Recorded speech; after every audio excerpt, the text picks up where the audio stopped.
بعد میں سب ٹھیک ہو جائے گا، مگر نویز کے ساتھ جانے پر میرا گھر گزر جائے گا۔ باپ نے بھی خوشی کو کہا بہتر یہی ہے کہ تم اس وقت موقع کی نزاکت کو سمجھتے ہوئے ہمارے ساتھ چلو۔ خوشی نے مویز کی طرف دیکھا۔ مویز کی آنکھیں نم تھی۔ ساس اور مویز کی بھابھی لپک کر اسے روکنے کی کوشش کرنے لگی کہ وہ ویسے ہی دھمکا رہا ہے، تم ہمارے ساتھ چلو۔ مگر خوشی نے کہا پلیز مجھے ایک بار جانے دے، ویسے بھی ابھی آپ کے گھر اور مویز کے کمرے میں اب میری جگہ نہیں رہی، ان دونوں کو نہ زندگی انجوائے کرنے دے۔ ساس اس کی اس بات سے لاجواب ہو کر نظریں چلانے لگی۔ اس نے ایک نظر مویز کے اجڑے ہوئے چہرے کی طرف دیکھا۔ اس کی آنکھوں میں درد کا سمندر تھا اور چہرے پر بےبسی۔ اس کی الجھا بھری نظریں اسے روک رہی تھی، مگر خوشی تقریباً دوڑتی ہوئی بہن سے بولی چلو، اور تیزی سے بغیر کسی کی طرف دیکھے بغیر ملے باہر نکل گئی۔ بہن کا چہرہ کھل گیا۔ جب خوشی کی بہنی نے خوشی کو اپنی طرف آتے دیکھا تو فاتحانہ مسکراہٹ اس کے چہرے پر پھیل گئی۔ اس نے گاڑی موڑتے ہوئے ایک تنزیہ نظر مویز کی طرف دوڑائی۔ وہ اور اس کا باپ اسے دیکھ کر نظریں چلانے لگے۔ خوشی نے دور سے مویز کی گاڑی کو جاتے دیکھا۔ درد سے اس کے سینے میں ایک ہوپ سی اٹھی۔ وہ اپنے آنسوؤں کی برسات کو نہ روک سکی، ماں نے بڑھ کر اسے گلے سے لگا لیا۔ وہ ہچکیوں سے رونے لگی۔ سوائے خوشی کے بہنوئی کے سب رو رہے تھے۔ اس کی ننھی معصوم بھانجی اس سے رونے کا سبب پوچھ رہی تھی۔ دوسرا بچہ بہن کی گود میں سونے کی کوشش کر رہا تھا۔ بہنوئی اسے جھوٹی تسلیاں دے رہا تھا، مگر وہ کچھ سننے کے موڈ میں نہ تھی۔ سارے راستے وہ اپنی بڑکیں مارتا رہا کہ میں تمہارے لیے یہ کروں گا اور وہ کروں گا۔ بیوی اس کی باتوں سے خوش ہو کر اسے تسلی دے رہی تھی کہ جب تک تمہارے شفیق مہربان بھائی جیسے بہنوئی موجود ہے تمہیں فکر کرنے کی ضرورت نہیں۔ وہ شوہر کی صفائیاں پیش کرتی گئی۔ جواب میں سب خاموش رہے، کیونکہ وہ سب اس وقت درد کی شدید گھڑی سے گزر رہے تھے۔ خوشی سوچ رہی تھی کہ وہ کیسے سسر اور بہنوئی کی انا کی دین چڑھ گئے۔ ان دونوں کو تو کوئی فرق نہیں پڑا، مگر اس کی دنیا اجڑ گئی۔ وہ بہت سمجھدار تھی، سب کی نیتوں کو خوب سمجھتی تھی، مگر بے بس تھی۔ ماں باپ کے دکھی چہرے کو دیکھ کر خون کے آنسو رو رہی تھی۔ اس کی ماں سوچ رہی تھی کہ کیسے اس کا اچانک گھر بسا اور اچانک ہی اجڑ گیا۔ کاش وہ شادی پر ہی نہ ہوتی۔ گھر پہنچ کر سب خاموشی سے اپنے اپنے کمرے میں چلے گئے۔ خوشی والدین کے لیے دودھ گرم کر کے لا۔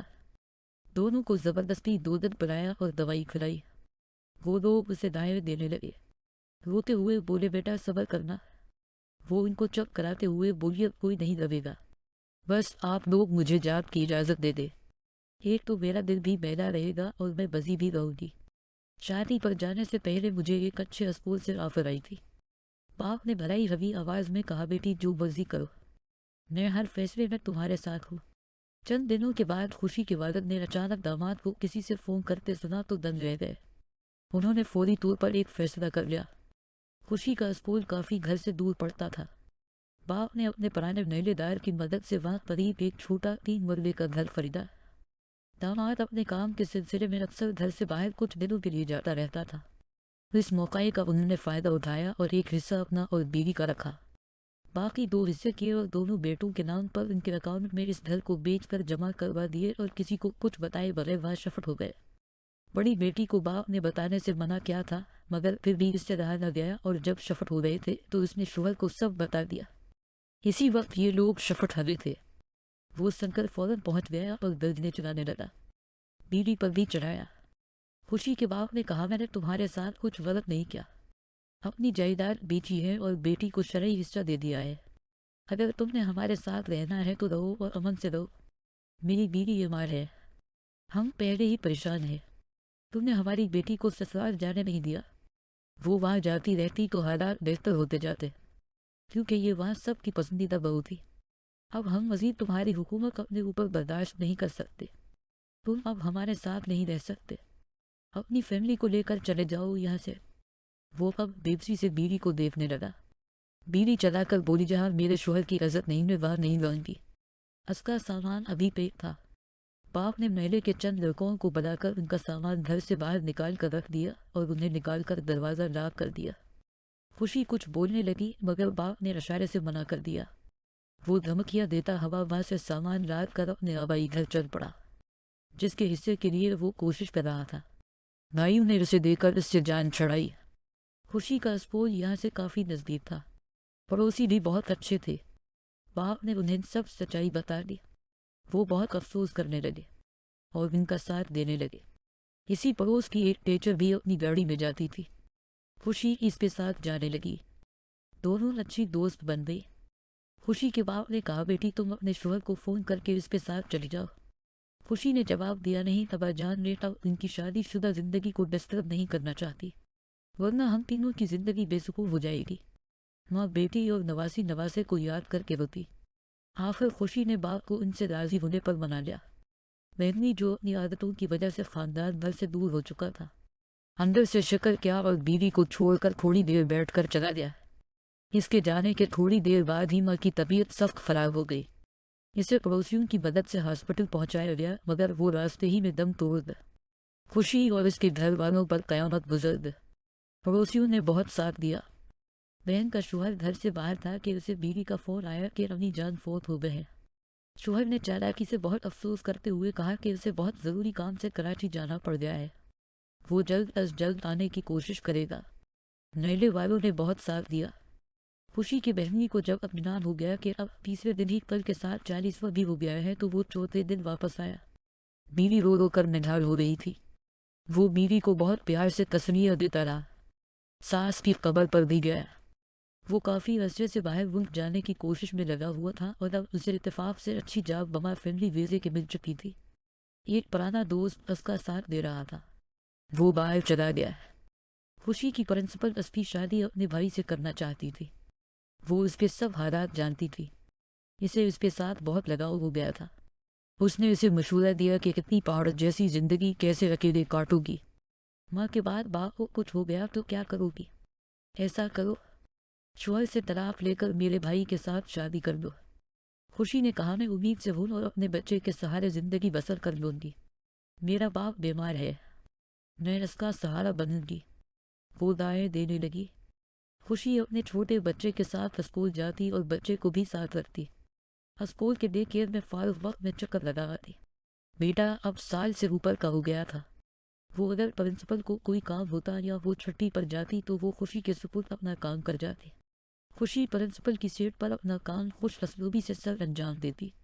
کچھ کولی کے اس سے جیلس ہوتے اور کچھ کو اس سے ہمدردی تھی کہ اس کے شوہر نے دوسری شادی کر لی۔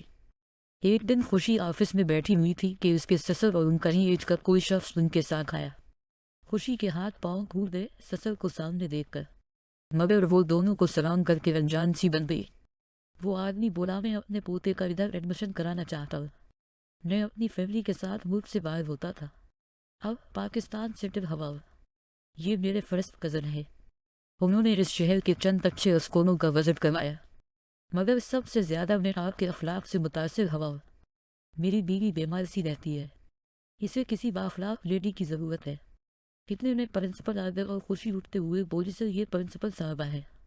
وہ جانے لگی تو وہ آدمی بولا پلیز بیٹا آپ بیٹھے اور میری آفت پر غور کرے۔ اس اسکول میں آپ جتنا وقت دیتی ہے، اتنا اگر آپ میرے گھر میں میری بیوی کو دے تو میں آپ کا احسان نہیں بھولوں گا۔ آپ کو اس سے بہت زیادہ تنخواہ بھی دوں گا اور ایڈوانس بھی 3 ماہ کی سیلری دوں گا۔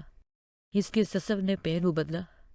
خوشی نے سسر کی طرف ہلکا سا دیکھا اور معذرت کے ساتھ انکار کر دیا۔ پرنسپل جو اس کی بہت ہمدرد تھی جھٹ سے بولی کیوں نہیں، مگر اس کے ساتھ اس کا بوڑھا باپ اور ایک 1.5 سال کا معصوم سا بچہ بھی ہے۔ اور شوہر؟ پرنسپل نے کہا اس نے دوسری شادی کر لی۔ کیا طلاق؟ نہیں اس نے طلاق نہیں لی۔ وہ افسوس کرتے ہوئے بولا کیسے ہے دنیا میں رہ گئے اور دنیا کو ان کی قدر نہیں۔ پھر وہ بولا میں ان کو اپنے گھر عزت سے ایک فیملی ممبر کی طرح رکھوں گا، ان کے والد محترم کو عزت اور احترام سے رکھوں گا، بچے کی ساری دیکھ بھال کی ذمہ داری میری۔ خوشی نے احتجاجی طور پر انکار کیا تو پرنسپل اسے پیار سے ڈانٹتے ہوئے بولی سر یہ بہت خوددار لڑکی ہے، ایسے ہی اس کے والد محترم ہے۔ وہ بولا ظاہر ہے انہیں کی طبیعت ہے۔ خوشی نے پھر عذر پیش کیا کہ ان کا چھوٹا سا اپنا گھر موجود ہے، میں اتنی ہی ڈیوٹی دے کر واپس گھر آ جایا کروں گی جتنی اسکول میں دیتی ہوں۔ تب تو ٹھیک ہے، مگر اتنی ہی تنخواہ لوں گی جو یہاں لیتی ہوں۔ ہو سکتا ہے آپ کی واہف کے معیار پر پوری نہ تو۔ وہ بولا چلو بیٹا آپ آؤ تو صحیح، پھر دیکھتے ہیں۔ اگر میری واہف آپ سے خوش نہ بھی ہوئی تو میں آپ کو اپنی بیٹی کی طرح رکھوں گا۔ میری کوئی بیٹی نہیں ہے، 2 بیٹے ہیں، ان کو بہن مل جائے گی۔ ایک شادی شدہ ہے اور ایک بیٹی اور ایک بیٹے کا باپ ہے۔ آپ ان بچوں کو پڑھانے کا کام کر لینا۔ خوشی پھر بولی سر میں اپنے والد صاحب سے پہلے پوچھ لوں اگر انہوں نے اجازت دی تو۔ پرنسپل بولی اتنی اچھی آفر ہے، میں اس کے والد محترم سے اجازت دلوا دوں گی۔ کچھ ویسا آپ اس کا ورک دیکھیں، پھر اس کے والد صاحب کی آفر دیکھ لیں گے کہ کیا حالات ہوتے ہیں، آپ کے گھر والوں کا رسپانس کیا ہے۔ وہ بولا ٹھیک ہے، میں کل دوبارہ آؤں گا اور ان کے والد صاحب سے بھی ملاقات کروں گا۔ وہ اٹھ کر چلے گئے تو خوشی جو اداس تھی اور سوچوں میں گم تھی روتے ہوئے پھٹ پڑی۔ بولی آپ نہیں جانتی، ساتھ والے میرے سسر تھے۔ پرنسپل حیرت سے چیخی اور جوش سے بولی پھر تو ان کو سبق سکھانے کا اچھا موقع ہے، اس نافل کو ٹھکرانا نہ۔ وہ آہستہ سے غمزدہ لہجے میں بولی مغویز اور اس کے گھر والے مجھ تک پہنچ جائیں گے، ایسا نہ ہو کہ وہ مجھ سے میرا بچہ چھین لے۔ وہ منت بھرے لہجے میں بولی نیم پلیز مجھے بچا لے، میں کل نہیں لاؤں۔ پرنسپل بات کاٹتے ہوئے بولی اب ایسا کچھ نہیں ہوگا، ان کا رشتہ دار جو تمہیں لے کر جانا چاہتا ہے وہ سرور ہے معاشی طور پر، اس لیے میں اسے خود ساری سچائی بتا دوں گی اور حفاظت کا وعدہ لوں گی۔ تم بس فکر نہ کرو، اب تمہارے اچھے دن آنے والے ہیں۔ تمہارا سسر اسی لیے مجھے کچھ بے چین سا لگ رہا تھا، اسے ہو سکتا ہے پوتے سے لگاؤ ہو جائے اور تمہارے بچے کو باپ اور ددیال کا پیار بھی مل جائے جو اس کا حق ہے۔